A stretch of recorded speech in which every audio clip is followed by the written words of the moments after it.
Thank you everyone for taking the time to tune in today. Today's episode of The Topping Show is proudly sponsored by Topping Technologies.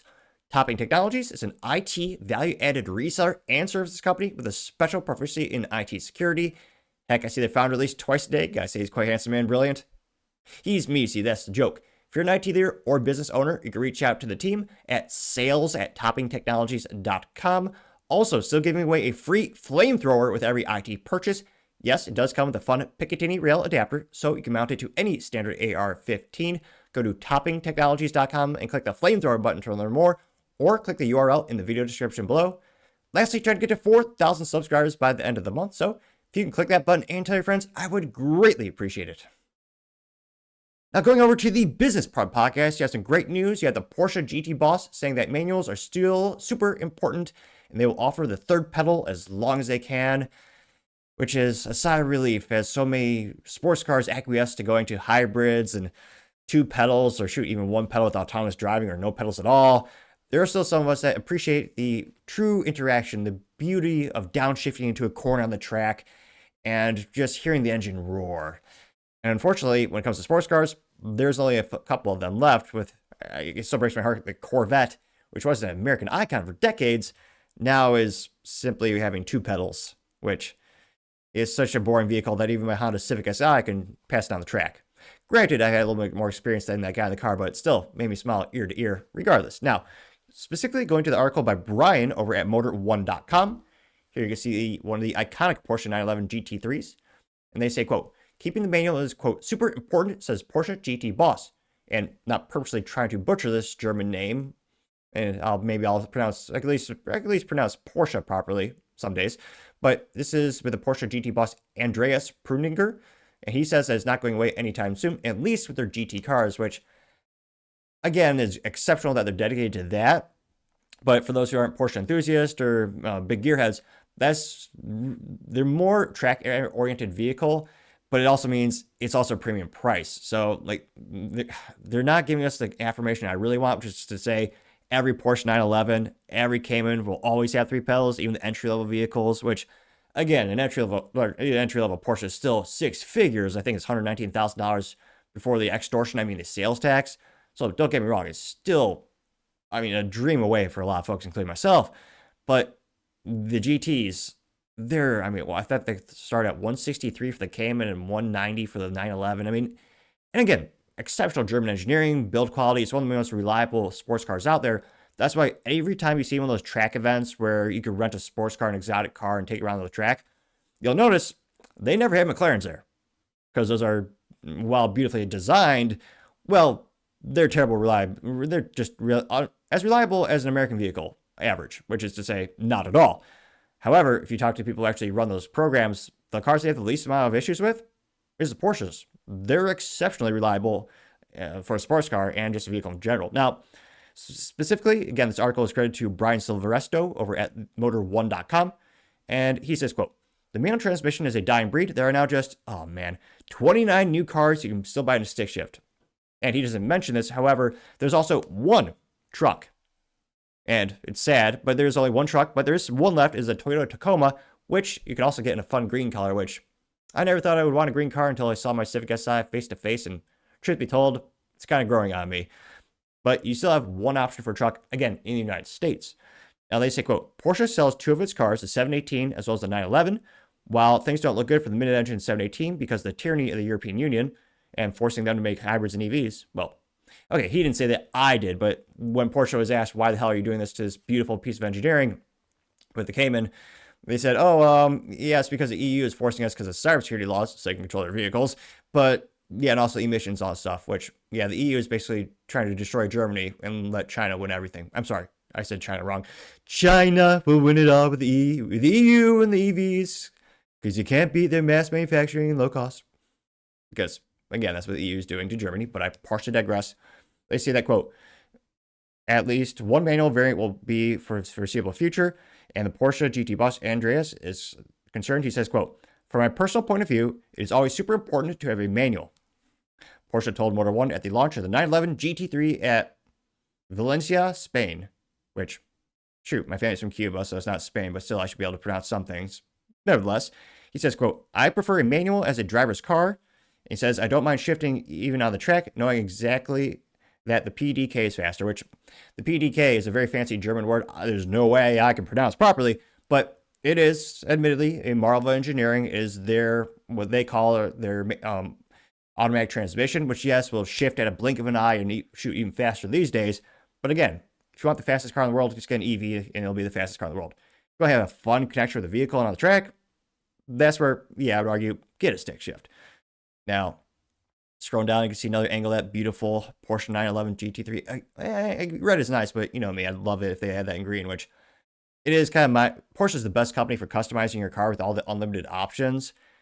It is still mind-boggling that my dream Porsche 911, the green paint job on that, is worth, the paint job alone is worth more than my 2018 Honda Civic Si, which is pretty crazy and should be told probably very profitable for the Volkswagen Automotive Group. Now they say, quote, the sentiment comes just 3 weeks after Porsche revealed it had dropped the manual transmission for the 911 Carrera S. Terrible decision. Leaving just the GT3 and the manual-only Carrera T as the final stick-shift cars in Porsche's lineup, which Porsche used to be so good and cool back in the day. They used to have a stick-shift V8 SUV. Granted, they only made a couple of them. If you find one in the USA today, I think they're made around 2009, they're going to cost you $50K plus, even at over 120,000 miles on the odometer. It's pretty rare, but talk about, I mean, smiling ear to ear, a V8 stick shift SUV.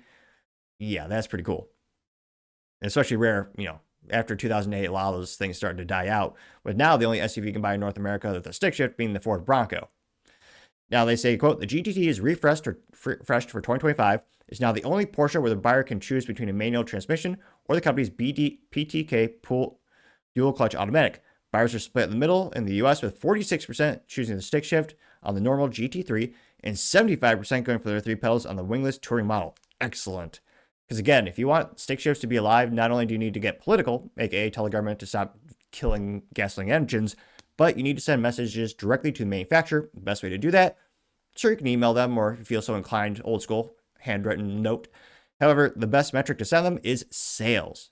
Now, granted, buying a new car is really difficult. I've done it once in my life. I love my Honda Civic Si. I mean, about 85,000 miles, nothing but smiles ear to ear. I love that thing.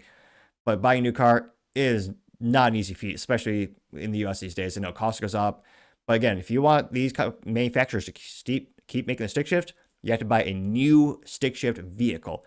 Again, even if it's certified pre-owned, they don't really care about that. They probably get a kickback from the dealerships, so they could be basically like a royalty to say it's certified pre-owned. But yeah, manufacturers need to see we want it, and that's why I'm so excited. 75% are stick shift for the wingless touring model. That's awesome. Though, like the kid in me, my car should always have wings. I like that. Even though the one on the Civic Si isn't the biggest, it still makes me smile. Now, he continues saying, quote, I'll get a nicer picture on the screen. You can see the front of the Porsche on the track, as all Porsches should be on the track. It kills me so many of them are just pavement queens.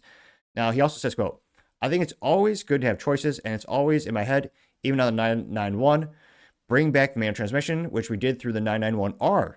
The 991R was more or less the development project of the gearbox that we still have today. But the dual clutch is becoming more efficient each year. Who gives a damn about efficiency?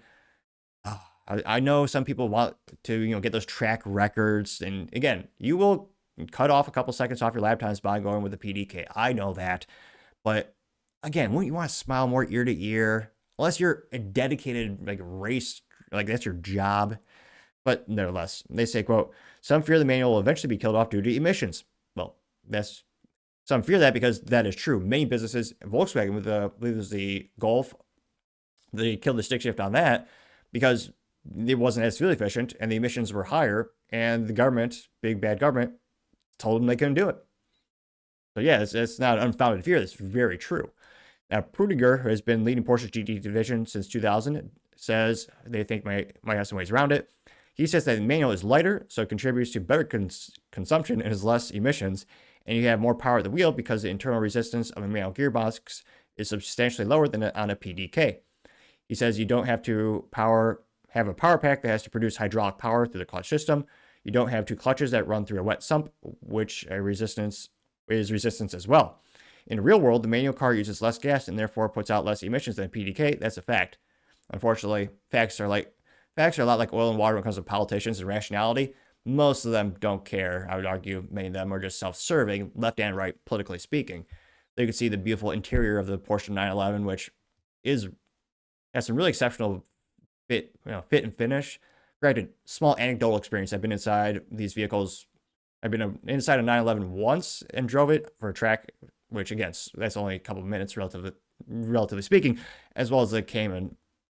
Now, he also says, so the manual is seemingly here to stay for the GT3 as a high revving, naturally aspirated flat six. An engine that, like this, has no place or no other sound in the world. Also has to deal with modern emissions regulations to keep it around. Porsche has to use They have to use 4 catalytic converters in the exhaust. And to keep it making 502 horsepower, engineers had to add new cams, different throttle heads, and a handful of other changes. A worthwhile headache, according to Prudinger, which, thank God, again, that's such BS. They have to put 4 catalytic converters and all this in this car. And yet you just have India and China putting out more pollution than anyone else.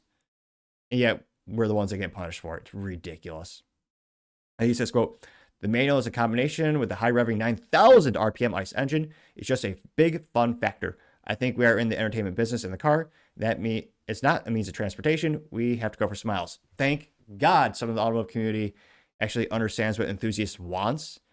And this is great. Now, again, it is sad that only a couple trim levels and options, there are only a couple of trim levels and configurations where you can still get the stick shift for the Porsche. But again, as all other major brands have, I think, foolishly acquiesced from an awesome manual transmission, I think they're leaving money on the table, actually, like Ferrari, Lamborghini, Maserati.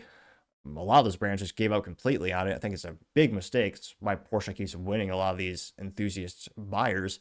But finally, some good news in the automotive community, and yeah, definitely something to aspire for. But geez Louise, I just can't imagine the registration cost alone on these vehicles would cost more than my Honda Civic, which I find abhorrent, which is also why I kind of admire people who go for the Montana LLC route. But not legal advice, and I partially digress. Let me know, would you ever buy a Porsche 911? And if you had all the money in the world, let's say it would even cover gasoline and insurance and storage if you want an extra garage or something. If money was not an option, would you choose a Porsche 911 with a stick shift? Or would you go for the technically faster PDK, also known as their automatic transmission? Let me know in the comments, because as always, be fascinated to hear what you have to say. Thank you, everyone, for taking the time to tune in today. Again, try to get to 4,000 subscribers by the end of the month, so if you can click the button, I would greatly appreciate it.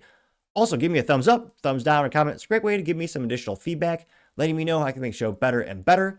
Lastly, don't forget to take time to tell your family, tell your friends, tell your coworkers, heck, tell your enemies, tell anyone and everyone. Just stay safe and fight the good fight.